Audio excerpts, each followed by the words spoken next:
Hello. So I'm fresh off a Vipassana retreat and I wanted to take this time to share some wisdom that came from this retreat. And I made some notes about confidence. Actually, the note was just to talk about confidence. But let's attempt, right? So, we all want to become more confident. There are certain perks that come with being confident, right? You can get what you want, right? You walk into a room, you're confident, people will respond to that and be like, yeah, this person deserves that, they know what they want, they are confident, so let's give them what they want. Like, confidence allows us to receive what we think we deserve, right? So lack of confidence means we walk into the room and feel like we don't deserve whatever we want. And that's what we're gonna meet. That's what we're gonna get. It's what we subconsciously tell our surroundings and also the world what we should receive. So confidence basically means, give me what I want. I deserve it. And not having confidence is kind of on the other side of the spectrum. Again, you walk into a room and you feel like you won't get it. You might not say it, but that's what you are displaying, and other people respond to that. So I was thinking, or reflecting, or meditating on what is confidence really? We've all seen videos of people talking about confidence as something you can obtain. Right? Tell yourself this, tell yourself that. Become more confident. Believe in yourself. Right? It's a pattern, right? Confidence is something that you take in. But I wanted to challenge this, that confidence might be what is underneath unconfidence. So we might tell ourselves, oh, I'm this, I'm that, I'm this, I'm that, and this is like what is covering up the confidence. What if confidence is something that we actually already have, something that children naturally display before we learn unconfidence, before we start wanting to fit in, before that kind of becomes a dirty lens in which we see and identify the world through. So if we're just playing a bit with this paradigm, and confidence is not actually something that you can learn, but unconfidence rather, is something that you can unlearn. How would we go on about doing that? It's different from just reading a book about confidence. 100 reasons why you should be confident. It's really not that simple, right? We are taught how to learn, how to take in information, how to identify with new information. But how do we unlearn things that no longer serve us? Well, we might be looking for external reasons why we shouldn't be unconfident. People can give us compliments. We can look in the mirror and say, hey, you're beautiful, you are talented, you are this, right? But this is still taking in confidence boosts from the outside. And, well, then you're just kind of building a cake, right? With some bad layers and some other layers. And it just creates this mental mess, right? With unconfidence and confidence, and then in between you have to kind of, cancel these layers out. And there needs to be a nicer approach than this. Our goal is just to simply come back to the natural confidence that we had when we were young. So how do we do this?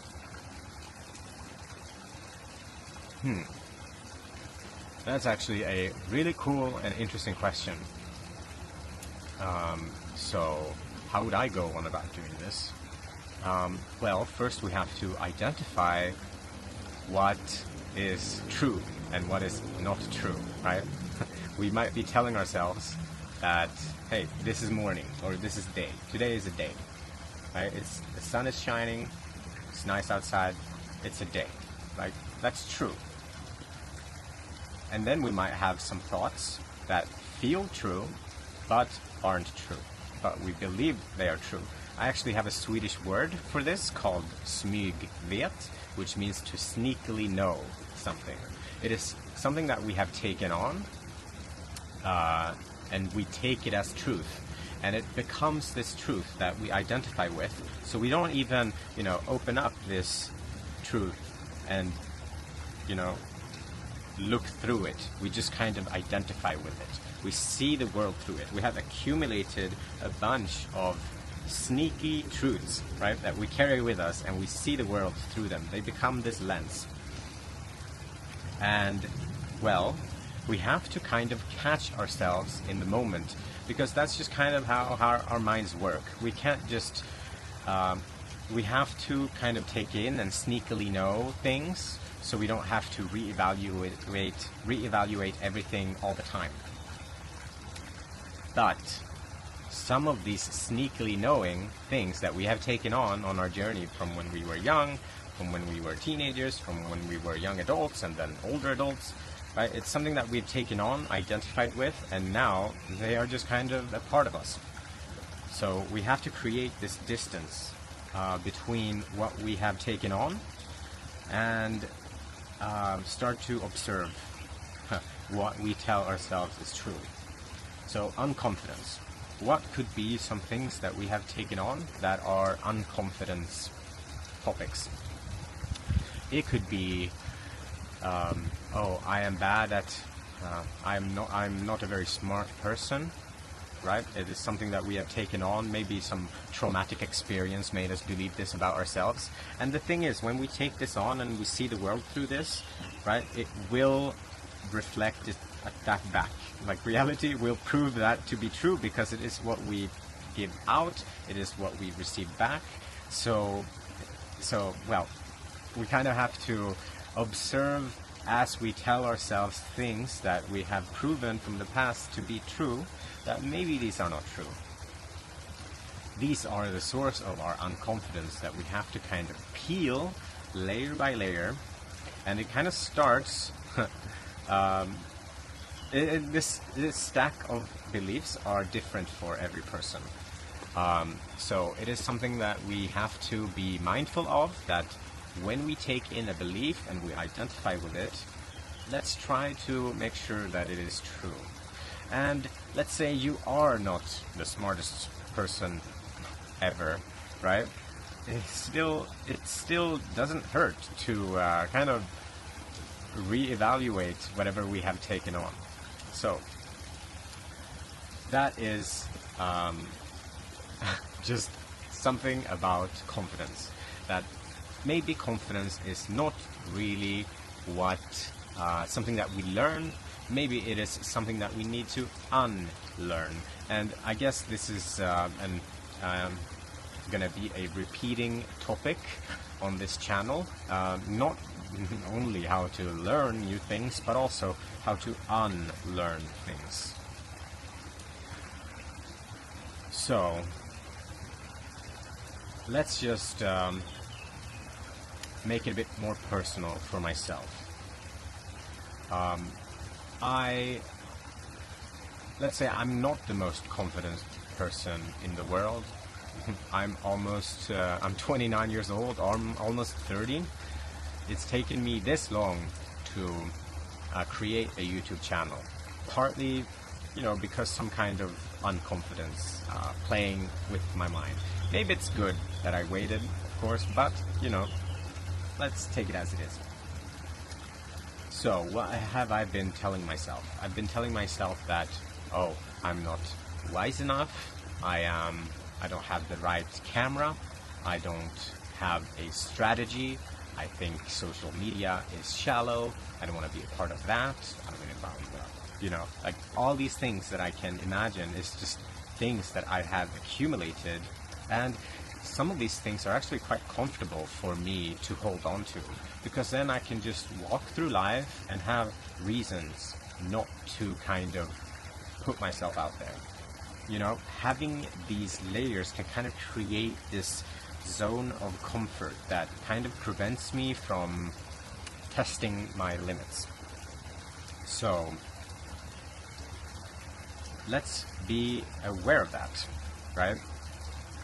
It's actually quite comfortable not to be confident, because then you can just, you know, have reasons to why you're not pushing yourself. It can be the world's fault, it can be the platform's fault, it can be any fault, it can be any truth that I've taken on to kind of shelter myself from expressing myself fully. So these are all kind of examples on unconfidence material. And I encourage you to look and observe your mental environment, because you are the one who is constantly feeding, listening, and living these internal layers of truth. And every time you follow them, it's gonna continue to feed them. It's like, let's say I'm always inside my house, and I tell myself that, oh, if I walk outside, the lightning is gonna hit me, so I don't walk outside. And at the end of the evening, every evening, I tell myself, oh, I'm so lucky I didn't walk outside today, because the lightning would have hit me, so I'm gonna continue doing this. It's kind of similar with unconfidence. We have to dare to break old patterns, and sometimes we don't need to create other patterns. Sometimes it's just about not feeding our old patterns and letting reality surprise us. Reality tends to respond quite well once we let go of these truths that no longer serve us. So many of these are quite heavy things that we have taken on, and what is nice is that when we let go of these heavy things that we've taken on, we kind of naturally ascend, right? We're like a balloon that once we let go of some of these weights, we naturally ascend. And there is something beautiful about that, I think, nature-wise, that we ascend naturally when we let go of things that no longer serve us.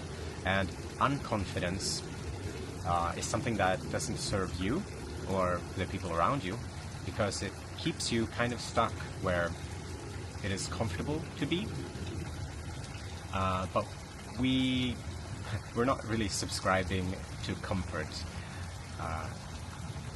Beyond these unconfidence issues are opportunities to express yourself, to share who you are, who you want to become, and more people can be inspired by you if you allow yourself to express your natural confidence that you've had before these layers came to be.